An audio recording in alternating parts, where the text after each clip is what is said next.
දැන් සොයන ඔබ Naukawa YouTube channel එකට ආදරයෙන් පිළිගන්නවා. අද ඔයාලට මම කියලා දෙන්න යන්නේ artificial intelligence use කරලා photo එක background එක ඉවත් කරගන්නේ කොහොමද කියලා. එහෙනම් Naukawa YouTube channel එක subscribe කරන්න කියලා මතක් කරන ගමන් අද වීඩියෝ එකට යමු.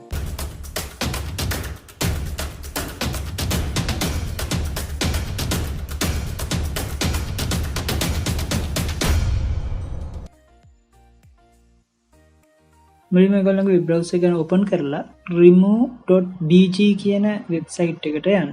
මම ලින්ක් එකත් පල්ලෙහා description එකේ දාන්නම්. මේ වෙබ්සයිට් එකට ගියාට පස්සේ ඔයාලට මෙන්න මේ වගේ page එකක් තමයි බලා ගන්න පුළුවන් වෙන්නේ. ඊට පස්සේ ඔයාලට background එක ඉවත් කරගන්න ඕන photo එක මෙන්න මේ විදිහට drag and drop කරගන්න ඕන.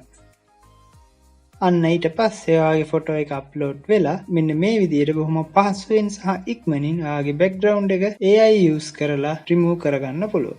ඊට පස්සේ මෙන්න මෙතනින් ඔයාගේ image එක PNG file එකක් විදිහට download කරගන්න පුළුවන්.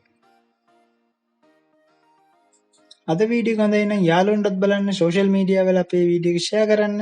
ඒ වගේම මේ වගේ videos බලන්න කැමති නම් Naukawa YouTube channel එක subscribe කරන්නත් කියලා මතක් කරන ගම අදට සමුගන්න.